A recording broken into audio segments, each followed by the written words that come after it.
শুভ সকাল বন্ধুরা, সবাই কেমন আছো? নিশ্চয়ই খুব খুব ভালো আছো। আমিও ভালো আছি। আর আমার হোমকুক কবিতা চ্যানেল থেকে তোমাদের সবাইকে জানাচ্ছি অনেক অনেক ওয়েলকাম। এই যে আজকের দিনটা, হাতে চায়ের কাপ, রোজই চায়ের কাপ নিয়ে আমি শুরু করি, মোটামুটি ম্যাক্সিমাম দিনই তাই করি, চায়ের কাপ বিস্কিট নিয়ে। যেটা ফার্স্ট টাইম চা, যেন বিস্কিট নিয়ে শুরু করছি। মেয়েকে দিয়ে দিয়েছি, মেয়েকে হরলিক্স আর বিস্কুট দিলাম, ও খাচ্ছে। এবার তোমাদের দাদাভাই বললো না হরলিক্স খাবে না, শুধু বিস্কিট খেলো, ও চা খায় না। এখানে বসে পাশে দেখতে পাচ্ছ মোবাইল নিয়ে বসে করছে, কারণ আজ তো হলিডে, যেহেতু কলকাতার ভোটার অফিসে ওই জন্য ওখানে ছুটি দিয়ে দিয়েছে আজকে। ভালোই হয়েছে, তা এই জন্য আজকে কিন্তু আমি কিন্তু উঠে গেছি জানো তো, সেই সকালে একবার কত 5টার আগে ঘুম ভেঙে গেছে।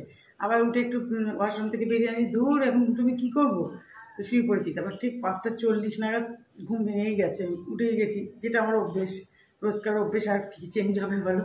উঠে গেছি, উঠে গিয়ে তবে শীতকাল হলে তাও চাপাটাপাতি করেই থাকতাম।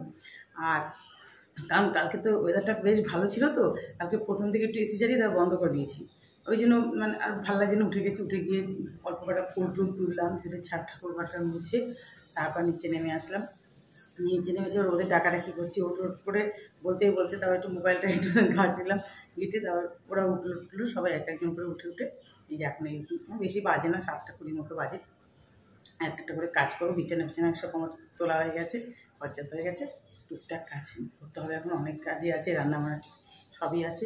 টিফিন তারপর আমি খুব একটা করবো না মনে হচ্ছে, কারণ আছে খাওয়ার, ওগুলোই খেয়ে নিতে হবে, কেনা খাওয়ারই রয়েছে। তাহলে তোমরা সঙ্গে থাকো, দেখতে থাকো। দেখো রান্নাটা বসিয়ে দিয়েছি, এদিকে মুগ ডাল ভেজে নিচ্ছি আর ওদিকে ভাতটাও বসিয়ে দিয়েছি। আজকে নিরামিষ রান্না করব, তোমরা ভিডিওটা দেখতে থাকো, বুঝতে পারবে। অবশ্যই থাম্বনেল দেখেও কিছুটা বুঝে নিয়েছো যে কেন নিরামিষ করছি। এই দেখো মুগ ডাল ভেজে নিয়েছি, জল দিয়ে দিলাম, খুব অল্প ভাজলাম, বেশি ভাজলাম না। এরপর গোল গোল করে আলু পাঁপড় ভেজে নিয়েছি, দেখো দুভাগে রেখে দিলাম, দুদিনের জন্য হয়ে যাবে। আর এদিকে গোল গোল করে আলু ভেজে নিচ্ছি। আর এদিকে বরবটি, দেখো বরবটিতে নুন হলুদ দিয়ে যে কড়াতে দিয়ে দিলাম। এবার গ্যাসটা সিম করে ঢাকা দিয়ে দেবো, মাঝে মাঝে একটু নাড়াচাড়া দিয়ে দেবো, তাহলেই বরবটি ভাজা হয়ে যাবে। আর এইগুলো না আসল বরবটি, মাঝে মাঝে দেবে যেগুলো বেশি সরু, ওগুলো হচ্ছে লাফা বলে, কিন্তু আমার আবার বরবটি থেকে লাফাটাই যেন বেশি ভালো লাগে, কী জানি। এ দেখো ডাল হয়ে গেল, সোমবার দিয়ে দিয়েছি, সাদা জিরে ফোড়নই দিয়েছি আজকে মুগ ডালে। আর একটু ধনেপাতা ছিল, আর একটু মটরশুঁটি দিয়ে দিয়েছি জানো তো, বেশ ভালো লাগবে তাহলে খেতে। মটরশুঁটি দিয়ে আর ধনেপাতা দিয়ে মুগ ডাল করলাম। খুব বেশি ভাজিনি জানো তো, বেশি ভাজলে না আবার গ্যাসের প্রবলেম হয়ে যায়। কাঁচা মুখ খেলে দেবে কিচ্ছু হয় না, এই জন্য কাঁচা মুখের থেকে একটু জাস্ট নাড়াচাড়া করেছি, এইভাবেই করেছি। দেখো এরপর আবার দেখো এই যে কড়াতে করেছি তোমার, আজকে কি করব বলো তো, নিরামিষের ধোকার ডালনা করব। কড়াতে সাদা জিরে দিয়েছি, একটু মৌরি দিয়েছি ফোড়নে, আর একটু আদা বাটা দিয়েছি, দিয়ে এবার ছোলার ডালটা, যখন ছোলার ডাল তো খুব মিহি করে বাটবো না, একটু আধ বাটা মতো বেটে নিয়েছি, তার মধ্যে কাঁচা লঙ্কা দিয়ে দিয়েছিলাম, ওখানেও একটু মশলা টশলা দিয়ে দিয়েছিলাম, দিয়ে ভালো করে ওটা নাড়ি চাড়ি নিয়ে দেখো প্লেটে রেখে দিয়েছি। প্লেটটা একটু তেল মাখিয়ে নিয়েছিলাম, আর বরফি মতো করে বরফি শেপে কেটেছি, সাইডগুলো আবার একটু অন্য শেপ হয়ে যায়, মাঝখানে এগুলো সব বরফি হয়, তবে খুব সুন্দর উঠেছে। এবার দেখো এদিকে বরবটি ভাজা একটা নাড়াচাড়া করছি। তারপরে দেখো এখানে বরবটি ভাজা নামিয়ে রেখে এবার একটু চাটনি তো করতেই হবে, পাঁপড় ভেজেছি, চাটনি না করলে তো হবে না। চাটনি নিরামিষের দিন তো চাটনি লাগে, আর কালকে ওপর আছে, সব একসঙ্গে করে রাখছি, চাটনিটা তো বেশি করেই করি। তারপরে দেখো এই দেখো আমার ধোকাগুলো একটাও ভাঙবে না, অনেকের ধোকা ভেঙে যায়, কিন্তু এইভাবে করে দেখবে কখনো ভাঙবে না। কি করেছি বলো তো, একটু ময়দার একটু অ্যারারুট দিয়ে একটা পাতলা ব্যাটার করে নিয়েছি, একটু হলুদ দিয়ে দিয়েছি ওর মধ্যে, দিয়ে একটু নুন দিয়ে একটু পাতলা, একদম পাতলা টাইপের ব্যাটার করে নিয়ে এবার ওগুলোকে চুবিয়ে দেখো, এক হাতে করছি তো খুব অসুবিধা হচ্ছে, দেখবে একটা তোমার ভাজা হওয়ার পরও তোমরা দেখবে একটা ধোকা কিন্তু ভাঙবে না জানো তো। এইভাবে তোমরা করে দেখবে, খুব ভালো হয়। আর যদি ডাইরেক্ট মানে নিয়েই ওখানে বসাতে জন্য, তাহলে কিন্তু ভেঙে যাওয়ার ভয় থাকে। আর এই ওপর থেকে একটু ব্যাটারটা লাগিয়ে দিলে, পাতলা মতো ব্যাটারটা লাগিয়ে দিলে তবে কিন্তু ভাঙে না। এই দেখো এই যে এইগুলো ভেজে রেখেছি, দেখেছো কি সুন্দর হয়েছে, একটাও ভাঙেনি। আবার এইটা 3বারে ভাজতে হয়েছে, নাহলে তো আবার একসঙ্গে বেশি দিলে আবার ভেঙে যাবে। বাস আমার সব ধোকাগুলো দেখো এই দেখো রেখে দিয়েছি, লালচে করে ভেজে নিয়েছি।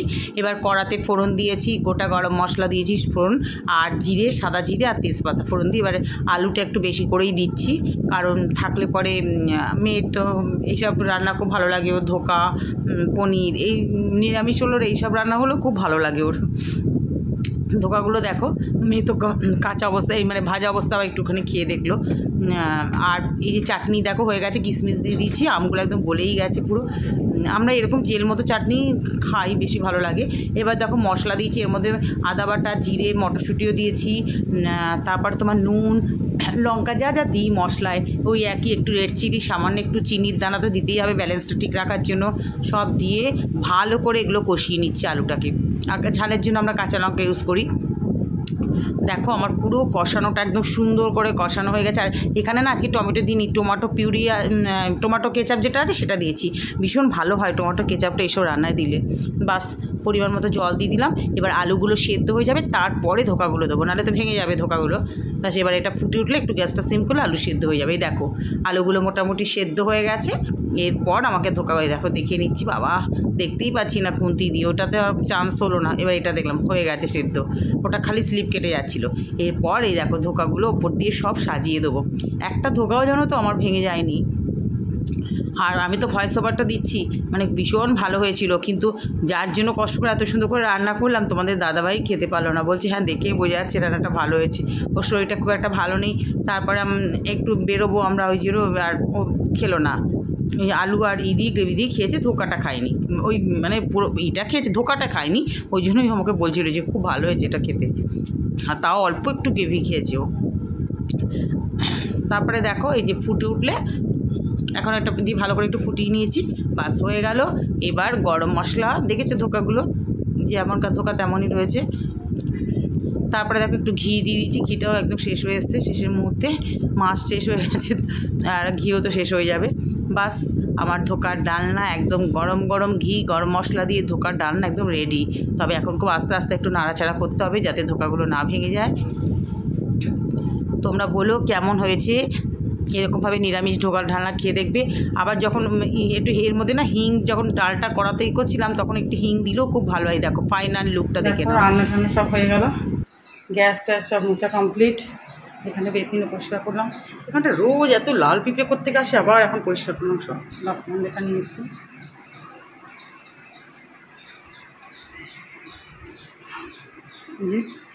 সমস্ত বাসন টাসন সব শুকিয়ে গেছে, দেখো কী রোদ উঠে গেছে। এখন আবার মেয়ে চান করতে ঢুকেছে, আমিও ঢুকবো একটু বাদে, কাঁচা আছে আমার। দেখো খেতে বসে গেলাম, আজ একটু তাড়াতাড়ি বসলাম। আলু ভাজা, বরবটি ভাজা, চাটনি, এখানে পাঁপড় ভাজা আছে, আর ধোকার ডালনা, ডাল নিয়ে নেবো। ডাল তো এত লাগবে না, ধোকার ডালনাটা তিনজনে খাবো। তাহলে এখন খেতে বসে গেছি, আবার মেঘলা মেঘলা। বন্ধুরা এখন বাজে হচ্ছে 4:30। এখন আমরা 4:20 হয়েছে, 4:30 হয়নি। আমরা দুজন বেরোচ্ছি এখন, একটু যাব হচ্ছে, চলো ভালো জায়গায় যাব, ওই নৈহাটির বড়মার মন্দিরে যাব। অনেক দিন ধরে ইচ্ছা, তাহলে আজকে বিকেলই ওই জন্য নিরামিষ রান্নাবান্না করলাম কিনা। আবার এখন গাটা দিয়ে বেরোচ্ছি, প্রচণ্ড রোদ, এখন গরম করছে, তাড়াতাড়ি যাওয়ার আছে। আমার মেয়ের পড়া আছে, মেয়ে গেল না, ওই জন্য দুজনেই যাচ্ছি আমরা। তাহলে চলো আবার ওইখানে গিয়ে তোমার সঙ্গে দেখা হবে। তারপর দেখো অটো করে স্টেশনে আসলাম, এসে এবার ট্রেনও পেয়ে গেলাম। 5 মিনিটের তাড়াতাড়িও হয়নি, ট্রেনটা দিয়ে দিয়েছে।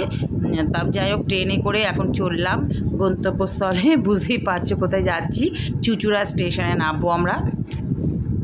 আর ট্রেনটাও বেস্ট ভালো সার্ভিস দিয়েছে জানো তো, খুব ফাস্ট পৌঁছে গেছি আমরা। তারপরে দেখো এই যে স্টেশন দিয়ে, চুঁচুড়া স্টেশন দিয়ে একদম সোজা চলে যাচ্ছি, একদম শেষ প্রান্তে গিয়ে নিচে নেমে তবে ওখান থেকে অটো পেয়ে যাব। এটা মানে ঝিল মনে হয়, দেখো হ্যাঁ ঝিলই মনে হচ্ছে স্টেশনের পাশে। আমি হাঁটছিলাম আর তোমাদের দাদাভাই আবার সেই মুহূর্তে একটু ক্যামেরা বন্দি করে রাখলো। আর আমার তো ভীষণ মানে যত ভাবছি যত তাড়াতাড়ি যাওয়া যায়, যত মানে তাড়াতাড়ি যত ফেরা যায়। এখন মেয়েটাকে রেখে গেছি, মেয়েটা যেহেতু বাড়িতে একা রয়েছে। এই দেখো তারপরে আমরা অটোতে উঠে গেলাম। অটোতে 15 মিনিট লাগে ফেরিঘাটে পৌঁছতে চুঁচুড়া থেকে। তবে এই রুটটা খুব ভালো জানো তো, এইভাবে যারা হাওড়ার এদিক থেকে যাবে তাদের এই রুটটা খুব ভালো। মানে চুঁচুড়া স্টেশনে নেবে অটো করে ফেরিঘাটে, যে দেখো ফেরিঘাটের লাইন কি, তোমাদের দাদাভাই টিকিট কাটছিল, আমি লাইনে দাঁড়িয়েছি ফেরিঘাটে। তারপরে দেখো একদম লঞ্চে বসেছি। ভীষণ ভালো জার্নি, এটা টোটোতেও খুব ভালো লাগছিলো, ভীষণ হাওয়া লাগছিলো 15 মিনিট। আর রাস্তাঘাট এত ভালো না কি বলবো তোমাদের, চওড়া চওড়া রাস্তা, খুব ভালো জার্নি। তারপরে দেখো গঙ্গার পাশ দিয়ে যাচ্ছি, এত ভালো লাগছে কি বলবো, এত সুন্দর হাওয়া। আর এটাকে ক্যামেরাবন্দি না করলে তো হবেই না, এই যে এখানে দাঁড়িয়ে আছি, আবার তোমাদের দাদাভাই একটু ক্যামেরাবন্দি করলো। আর কি হাওয়া, আমার চুলগুলো দেখছো তো উলট পালট করে দিচ্ছে, এত ভালো লাগছিল কি বলবো তোমাদের। 7 মিনিটের মতো লাগে জানো তো এই চুচুড়া ফেরিঘাট থেকে বড়মার মন্দিরে একদম। আর লঞ্চ ঘাট থেকে নেমে না জাস্ট 3 মিনিট মনে হয় হাঁটা পথ, মানে লঞ্চ ঘাটটাই কাছে বেশি। দেখো চলে এসেছি, এবার ওই পাড়ে যাবো মন্দিরের ওপারে, ওখানে গিয়ে ডালি কিনবো, ওখানে গিয়ে ডালা কিনে পুজো দেবো। আর এত টোটো গাড়ি, মানে ওই জন্য পারই হতে পারছিলাম না। এই যে দেখো চলে গেলাম বড়মার মন্দিরের গেটে। দেখো এই যে মন্দিরটা ভালো করে দর্শন করে নাও তোমরা, তোমাদেরকেও সঙ্গে নিয়ে এসেছি এই জন্য। দেখো তোমরা দেখে নাও, এই যে সব ডাকছে দক্ষিণেশ্বরের মতোই ডাকছে এখানেও, তবে খুব ভালো। এই দেখো আমার ডালি কেনা হয়ে গেছে, ডালা যাই বলো, ডালাই বলি, কিনে এবার লাইনে দাঁড়িয়েছি। আর তোমাদের দাদাভাই পিছনে দাঁড়িয়েছে, একটু ক্যামেরা করছে, ভিডিও করছে। কিন্তু ভেতরে না একদম মন্দিরের সামনে গিয়ে তুমি ভিডিও করতে পারবে না, দূর থেকে করতে পারবে। মায়ের সামনে গিয়ে তুমি একটা জাস্ট ফটো নিতে পারবে। খুব ভালো লাগছিলো জানো তো, ভীষণ ভালো লাগছিলো। আর এত সুন্দরভাবে আমি পুজো দিতে পেরেছি। আর আমার না মানে কালকের ভাগ্যটা এত ভালো ছিল, সব মানে যাতে মানে উঠছি সঙ্গে সঙ্গে ছেড়ে দিচ্ছে, ট্রেন পেয়ে যাচ্ছি, টোটো পেয়ে যাচ্ছি, খুব ভালোভাবে পুজো দিয়েছি গো। এত সুন্দর নামগোত্র দিয়ে পুজো করা হয়। আর ভীষণ মন্দিরের ভেতরে না আমি মায়ের সামনে গিয়ে দাঁড়িয়ে আছি কতক্ষণ, আমাদের তারা বলছে এগোন এগোন এগোন, মানে আমার এত ভালো লাগছিলো, ওখান থেকে যেন বেরোতে ইচ্ছা করছিল না। খুব সুন্দর করে পুজো দিয়েছি। দেখো এই যে তোমাদের দাদাভাই করছিল, এবার আমাকে হাতে ওর ডালাটা দিল, কারণ ওর তাহলে ভালো করে এই যে জুম করে তোমাদের একটু দেখাতে পারবে, কারণ সামনে গিয়ে তো ভিডিও করা যাবে না। এই দেখো মায়ের মুখ এত সুন্দর, দেখো এখন তো এই পাথরের মূর্তিটা তৈরি করা হয়েছে, আর বেশ ভালোও লাগে জানো তো, ভীষণ ভালো লাগছে পুজো দিতে। মানে এত সুন্দরভাবে পৌঁছেছি ওখানে মায়ের সামনে। দেখো একদম মায়ের সামনে চলে এসেছি, এখানেই তো এই তোমাদের দাদাভাই ভিডিও করছিল, আবার বললো যে আপনি ভিডিও করছেন, বলছে না একটু, বলছে দেখলাম তো ভিডিও কী বলবো বলো। যাই হোক বলছে একটা ফটো তুলে নিন, কিন্তু ভিডিওটা এখানে সামনে করবেন না। এই দেখো মায়ের মূর্তি, দেখো তোমরা মায়ের মুখ দর্শন করে নাও তোমরা। বাস আমার পুজো দেওয়া হয়ে গেল, গোটা মন্দিরের ছবিটা দেখে নাও। ভীষণ ভালোভাবে পুজো দিয়েছি। বাস বেরিয়ে দেখি লম্বা লাইন পড়ে গেছে জানো, আমাদের কি লাইন, তার ডবল লাইন পড়ে গেছে। আমরা তো দেখে অবাক হয়ে গেছি, এর মধ্যে এত ভিড় হয়ে গেল। তাও তো ভোটের ছিল, কলকাতার অধিকার লোকরা সোদপুর পর্যন্ত কেউ মানে আসেনি, ভোটের যেহেতু ভোট চলছে, যেখানে ডালা কিনছিলাম সেখানেই বললো। তারপরে দেখো এগিয়ে গেছি, আর একটু এগিয়ে গিয়ে ওটা আর মানে ভিডিও করা হয়নি, ওখানে গিয়ে মায়ের একটা ছোটো ফটো কিনলাম, সেটা কালকেই ঠাকুরের সামনে মানে দিয়ে রাখবো, ঠাকুর ঘরে তোমরা দেখতে পাবে।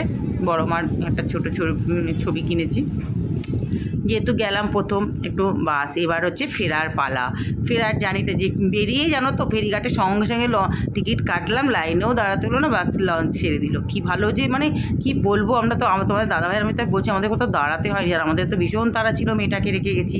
আর এই জার্নিটা দারুণ লাগে। তাহলে আজকের ভিডিওটা এখানেই শেষ করছি, সবাই ভালো থেকো, সুস্থ থেকো।